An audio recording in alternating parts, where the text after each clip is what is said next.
Hello, my amazing learners, and welcome back to the Wisdom English podcast. To sound more fluent and advanced, especially in a job interview, a presentation, or your English exam, you need a wide range of vocabulary. You don't want to use the same basic words again and again. Today, you'll learn over 70 advanced words you can add to your daily speech to express yourself with more precision and confidence. And as always, I'll share a powerful tip at the end to help you truly master these new words. Let's begin. Part 1. Professional synonyms. First, let's upgrade some common words to their more professional counterparts. Instead of show, use demonstrate. It's perfect for presentations. The data clearly demonstrates a new trend. Instead of mostly, say predominantly. Our customer base is predominantly female. Instead of improve, use enhance. We need to enhance the user experience on our website. Instead of think about, a great alternative is consider. You should consider all your options carefully. Instead of say, when you're expressing something formally, use state. Please state your name and position. Instead of talk about, use discuss. Let's discuss the quarterly report in our meeting. Instead of live, for official or formal contexts, use reside. He currently resides in London for his work. Instead of change, a more precise word for small adjustments is modify. We need to modify the original design slightly. To reduce something as much as possible is to minimize. Our goal is to minimize production costs. Instead of stop, a more formal term often used in legal contexts is cease. The company will cease operations at the end of the year. Instead of get better, especially regarding health, use recover. It took her 2 weeks to fully recover from the flu. The opposite, get worse, can be replaced with the very advanced word deteriorate. His health began to deteriorate. Instead of get rid of, a stronger option is eliminate. The new software will help us eliminate unnecessary paperwork. Instead of check, when you mean to confirm something is correct, use verify. Please verify your password. Instead of need, a more formal choice is required. This position will require excellent communication skills. And instead of give, use provide. Our hotel aims to provide the best service to its guests. Part 2. Powerful and descriptive adjectives. Now, let's make your descriptions more vivid. Instead of big when talking about importance or effect, use significant. The discovery was a significant breakthrough in science. The opposite of big, small, can be upgraded to minor when referring to importance. There was a minor delay, but the event started on time. Instead of great or good, try excellent. She did an excellent job on the presentation. A powerful word for bad in the sense of being harmful is detrimental. Lack of sleep can have a detrimental effect on your health. For something that is easy, you can say it's effortless. He makes playing the piano look effortless.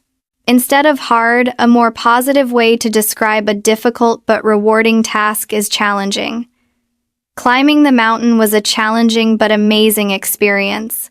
Let's replace the overused word amazing. Try incredible, astonishing, or breathtaking. The view from the top was breathtaking. Instead of nice, which is very general, be more specific with pleasant, lovely, or delightful. We had a delightful evening with our friends.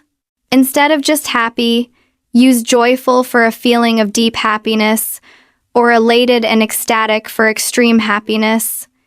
She was ecstatic when she heard she won.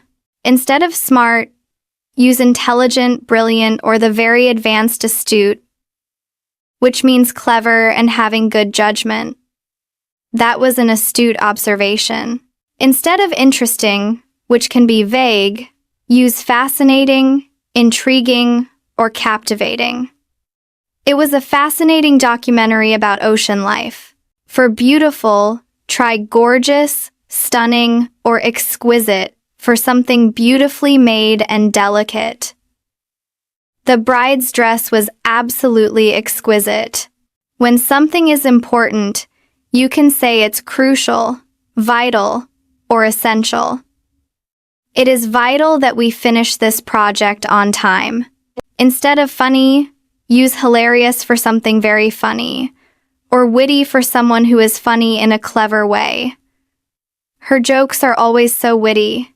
Instead of scared, use terrified for very scared, or petrified for being so scared you can't move.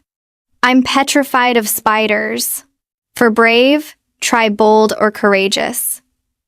It was a courageous decision to start her own business. Let's replace fast. Use rapid for speed of change or movement. The company has seen rapid growth this year. For slow, you can use gradual to mean slow but steady progress. The changes will be gradual over the next few months. When a place is very quiet, you can say it is silent, no sound at all, or serene, peaceful, and calm. The lake was so serene in the morning. For loud, a more extreme word is deafening. The roar of the crowd was deafening. Instead of hot, for extreme heat, use scorching or blazing. It was a scorching day at the beach. And for cold, you can say chilly, a little cold, or freezing, very cold. It's a bit chilly tonight. And finally, instead of just boring, you can describe a task as tedious, long and repetitive, or mundane, dull, and ordinary. Data entry can be a very tedious task. Great work! You have now learned 70 advanced English words. Now that we've explored the definitions, let's hear them used in a natural, everyday conversation. Listen to Leo and Chloe discuss a recent work project and a disastrous holiday. Conversation section. I'm so glad that challenging project is finally over. The last few weeks have been tough. Tell me about it. It was a significant amount of work. In my opinion, it was crucial that we finished it on time. I agree. The client was ecstatic with the final result. I think our presentation really helped to demonstrate our commitment. It was an excellent presentation. Your analysis of the market was particularly astute. You really helped to enhance our proposal. Thanks. I had to modify my original slides after that meeting. The feedback was that my initial points weren't clear enough. Well, the final version was great. The design was so clean it looked effortless. It provided a very clear overview. I'm just glad it's done. Now I can recover. Last week was detrimental to my sleep schedule. I know what you mean.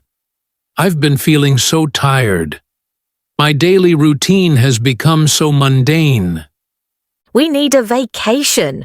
Remember that gorgeous hotel we stayed at last year? The atmosphere was so serene. How could I forget? The service was incredible. And the food was exquisite. It would be a delightful getaway. Let's consider it. A few days there would be a pleasant change from this chilly weather. Definitely. I need to get rid of this feeling of being so drained. It's required that I take a break soon. It's essential for my well-being. Mine too. I heard a hilarious story the other day. My friend went on a trip, but the hotel was awful. She said it was filthy. Oh no. A bad hotel can ruin a holiday. She said the noise from the street was deafening and the room was scorching hot. It sounds like she had a tedious time. I'd be petrified to stay in a place like that. It takes a courageous person to complain to the manager. She did.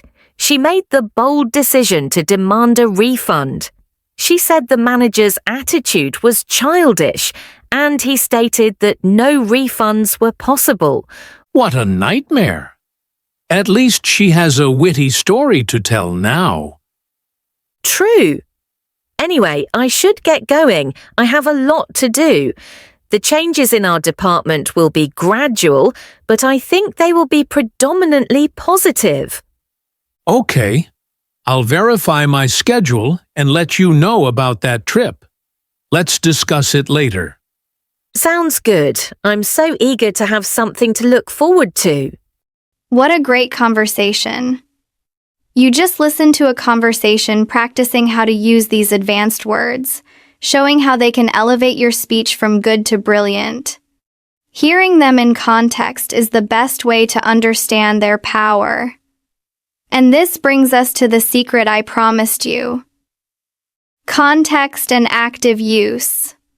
The number one way to make these words your own is to start weaving them into your daily conversations, emails, and even your thoughts. And let's start that practice right now. I have a challenge for you. Pick one of the advanced words we learned today, like astute, serene, or detrimental, and write your own sentence in the comments below. I would be absolutely delighted to read your examples and see how you use these powerful words. This is a fantastic way for you to practice and for our entire community to learn together. Thank you for joining me today on the Wisdom English podcast. I am so proud of the effort you are putting into your learning journey. If you found this lesson helpful, please give it a like, share it with a friend who might need it, and of course, subscribe to the Wisdom English podcast channel and hit the notification bell so you won't miss our next videos. Until next time, keep practicing, keep commenting, and stay amazing.